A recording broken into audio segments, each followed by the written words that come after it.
Welcome to first Guru TV. రావణాసుడు గురించి ప్రత్యేకంగా మనం ఎవరికి పరిచయం చేయనవసరం. రామాయణంలో రావణాసుడు, రాముడు వీరి మధ్య ఏం జరిగింది, అసలు రామాయణం గురించి మనలో చాలా మందికి తెలుసు. అయితే రావణాసుడు చనిపోయేటప్పుడు లోకానికి చెప్పినటువంటి లోతైనటువంటి కొన్ని మంచి మాటలు ఏంటనేది కూడా ఈ వీడియోలో మనం తెలుసుకున్నాం.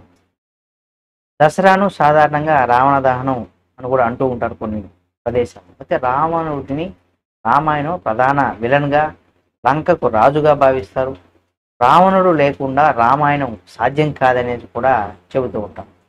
అయితే ఇక్కడ మనం రావణుడు తన మరణ సమయంలో లోకానికి ఒక పాఠాన్ని ఇచ్చి వెళ్ళాడని కూడా చెబుతూ ఉంటారు. అయితే రాముడి చేత రావణాసుడు చంపబడినప్పుడు లక్ష్మణుడికి కొన్ని విషయాలు చెప్పాడని, ఈ చివరి మాటలు జీవితానికి అవసరమైతే అనేక అంశాలను కలిగి ఉన్నాయని కూడా చెప్తూ ఉంటారు. రావణుడు తప్పులను తెలుసుకొని ఆయన చెప్పినటువంటి చివరి మాటలు ఈరోజు మనం మీకు తెలియచేస్తాను. అయితే రావణుడు మరణించే సమయంలో మీరు అదృష్టాన్ని ఓడించగలరు అనే భ్రమలో ఎప్పుడూ కూడా ఉండకండి. అదృష్టం రాసి ఉన్న వాటిని అనుభవించక తప్పదు. అది ప్రేమైనా సరే, ద్వేషమైనా సరే అని కూడా చెప్పుకొచ్చాడు. కానీ మీరు ఏది చేసినా పూర్తి బలంగా మరియు అంకిత భావంతో చేయండి అని కూడా చెప్పుకొచ్చాడు. అంటే ఏ పని చేసినా ఆత్మవిశ్వాసం, మనం గెలుపు సాధిస్తామనేసుకునే అంకిత భావం, ఎలాగైనా మనం చేయాలి అనే ఒక బలమైనటువంటి నిర్ణయం, ఇది తప్పనిసరిగా ఉండాలని కూడా చెప్పుకోవచ్చు. అంటే చనిపోయేటప్పుడు రావణాసుడు విజయం సాధించాలనుకునే రాజు కాబట్టి కొంత అత్యాశ నుండి కూడా దూరంగా ఉండటం నేర్చుకోవాలని, లేకపోతే విజయం సాధ్యం కాదు, అధికారాన్ని ఉపయోగించకుండా ఇతరులను మంచి చేయడానికి మనకు లభించే చిన్న అవకాశం కూడా రాజు వదులుకోకూడదు అని కూడా చెప్పాడు.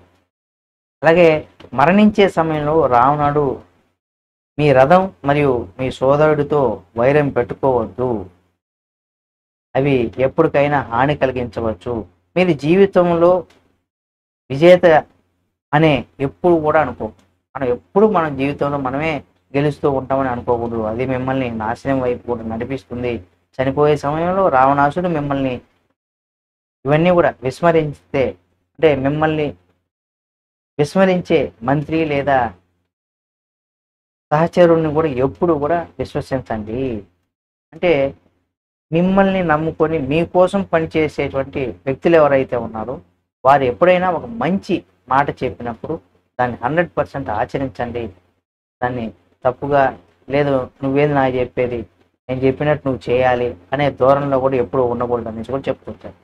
నేను హనుమాన్ విషయంలో చేసినట్టుగా మీరు మీ శత్రువును ఎప్పుడు కూడా బలహీనంగా లేదా చిన్నగా భావించవద్దు. రావణాసుడు కూడా హనుమాన్ను చూసి చాలా ఇది వానరమోక, ఇది నన్నేం చేస్తుంది అనే ఒక అహంకారంతోనే ఉన్నాడు. కాబట్టి లంకాదహనం చేసిన సందర్భంలో కూడా హనుమంతుని యొక్క బలం రావణాసుడికి తెలుసు. అంటే చిన్నగా ఎప్పుడు మీ శత్రువుని ఎప్పుడు కూడా మీరు చిన్న చూపుగా, లేదా వాడు నన్ను ఏం చేయలేలే అనే భావన మీకు ఎప్పుడు ఉండకూడదని కూడా చెప్పుకొచ్చాడు.